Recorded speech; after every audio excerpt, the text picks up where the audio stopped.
filming. Filming.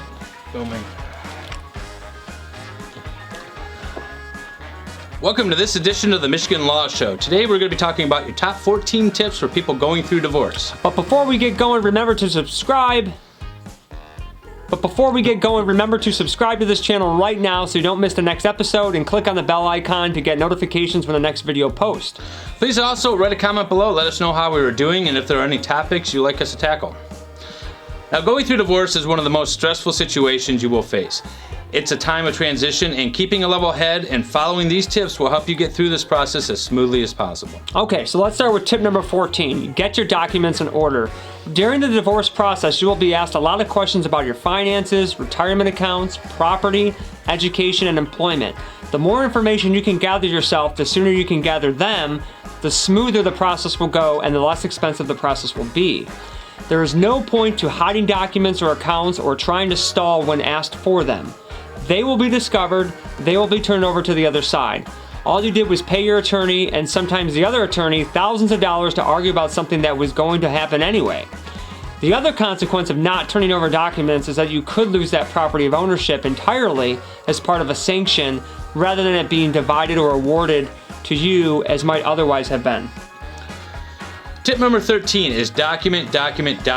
It is also important to document everything during the divorce process. This includes money you paid to your soon-to-be ex-spouse, communications between the two of you, and any agreements that the two of you may have reached. If you have children, you should keep track of when the children are with you and for how long, and so on. This way, everyone will be on the same page, and it reduces the amount of potential dispute. This is a pain in the ass. Yes, a lot of work. It is. Jeez. All right, tip number 12. Learn to pick your battles. Identify what matters most to you. Your divorce... Oh, let me start that again. Number 12. Learn to pick your battles. Tip number 12. Learn to pick your battles. Identify what matters most to you in your divorce as soon as you possibly can. Then keep your eye on the goal. Focus on what matters, let go of what does not. And remember, fighting may cost you more than it's worth. It will cost you more time, money, and emotional energy than you could ever imagine. Unless your spouse is either being completely unreasonable or won't settle until he or she literally gets a pound of your flesh, do whatever you have to do in order to settle your case. Damn it, you gave me this word. Amicably. Amicably. Yeah, I did it. Right. Tip number 11, educate yourself. The divorce process is different than most people anticipate. You will have to make decisions on things that are important to you, but might not necessarily be important to the judge. Do you know if the house you own is part of the marriage? Do you know what your rights are with regard to your children? Do you know that custody in Michigan focuses on the children's rights and not necessarily on the parents' rights? The answer to these questions will change your approach drastically, so it's important to educate yourself as much as possible during this process. Wait, kids have rights? I thought they were like slaves to us parents. Well, usually. Oh, okay. Unless the court gets involved. Ah, damn it. Okay. Well, I won't get a divorce then. Yeah. Tip number 10, hire the right attorney. Again, there are very important decisions to be made. You need hold on. Let me start that all over again. Tip number 10, hire the right attorney. Again, there are very important decisions to be made, and you need an attorney who will help educate you as well as be in your corner. The biggest problem people have with their lawyer is hiring someone who has an entirely different approach to divorce than you do. If you want to try to resolve your divorce amicably, the last thing you need to do is hire an attorney who's going to be a pit bull. On the other hand, if your spouse is abusive and has no problem self-destructing,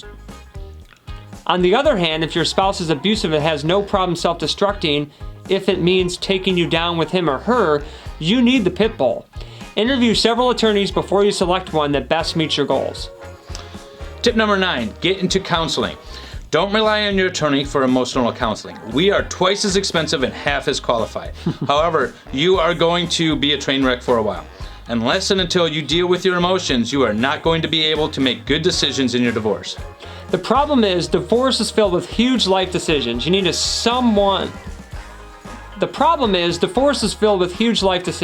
someone who can help you deal with these emotions so you can think clearly. That way, you'll make better decisions. Tip number 8, be realistic about the outcome. The judge's job is to follow the law and decide your case, period. While you may be interested in proving what a jerk your spouse is, I guarantee you the judge doesn't care. Most divorces are granted on the grounds of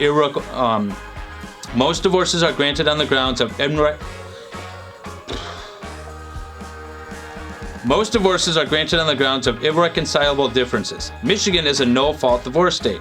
Unless your spouse's bad behavior is legally relevant, and most of the time it's not, you will never be able to talk about it in open court. Like, what if, like, he texts me 30 times a day? Don't care. And he's an asshole and doesn't Don't listen care. to me? Doesn't matter. He doesn't pick up his dirty underwear? Don't care. Okay. He cheated on me. Don't care. Tip number 6, understand your finances. For an average divorce, you could spend $20,000. So there goes your rental property. Or more, which includes lawyers and experts. Oh shit, let me just redo that whole thing. I'm not gonna do that insert.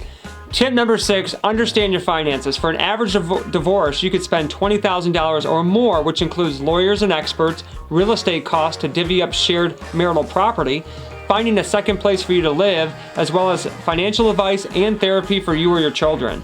You should meet with a financial planner, review your income and monthly expenses. This will help you make a decision about alimony and other issues you will have to resolve. Tip number 5, revisit your estate plan. Nothing is certain but death and taxes. Tip number 5, revisit your estate plan. Nothing is certain but death and taxes. And as unsettling as it may be to think about, wow. Tip number 5, revisit your estate plan. Nothing is... Why am I having a hard time? Deep breathing. Tip number 5, revisit your estate plan. Nothing is more certain than death and taxes. And as unsettling as it may be to think about, you could die today. It's always important to have an estate planning should the inevitable actually occur sooner rather than later. But this is more true during a divorce or even after a divorce. If you have children and have not remarried, without an estate plan, your children will get everything. Now this sounds fine on the surface, but if your children are minors, your ex-spouse will have complete control over whatever you end up leaving your children. The proper estate plan can ensure that what you leave your children is used the way you intended.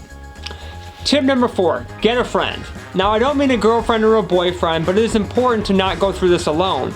Just like it takes a village to raise a child, it takes a team to deal with divorce. You need legal advice, but getting a divorce with a good friend or family member by your side, one who is rational and you can trust, will help you throughout the process. But if you do have a new significant other, do not introduce them to the children, at least not right away. Tip number 3, choose the best divorce option. When it comes to divorce, you have plenty of choices. You can litigate and battle it out in court. If you have a simple case, you can try to go at it yourself. You can collaborate and pay half a dozen people to intervene in the process, or you can mediate your divorce. Take the time up front to do your homework and research all the available options. Then choose the option that is most likely to resolve your divorce in as peaceful as a manner as possible. Then choose the one that's most likely to keep your divorce as peaceful as possible. Tip number 2, don't give up the farm just to be done. Understand from the beginning that your divorce is going to take longer than you ever dreamed. The longer it takes, the more anxious you will be to get it done.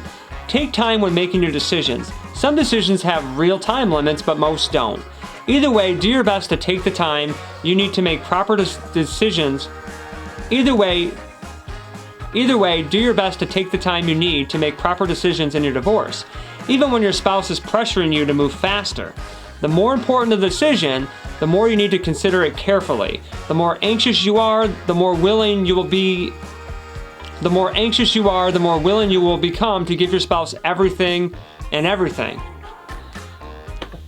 Let me redo that. The more anxious you are, the more willing you'll become to give your spouse anything and everything just to get your divorce done with. If you cave in and do it 6 months later and for years moving forward, you'll be kicking yourself. Now, sorry, I just tried kicking myself to see if it was even possible. Tip number 1, if you have children, put them first. Yes, everyone says that they do this, but very few people actually do. Be one of those that are good enough parents and a good enough person to really do what is in the best interest of your children, even if it hurts you. Remember that although your marriage is ending, you will always be a parent. This continues even after your children turn 18. Yeah, and also, don't talk smack about your spouse in front of the kids. Don't say that they're dumb or they're ignorant or they're stupid. Just leave that all out no matter how you're feeling at that moment. Your kids love your spouse. She or he is their parent. They share spouse's DNA. When you tell children about all the immoral, unethical, and downright horrible things your ex has done in your marriage, you are not just attacking your ex, you are attacking them. The older your kids are, the more important it is that you listen to their concerns.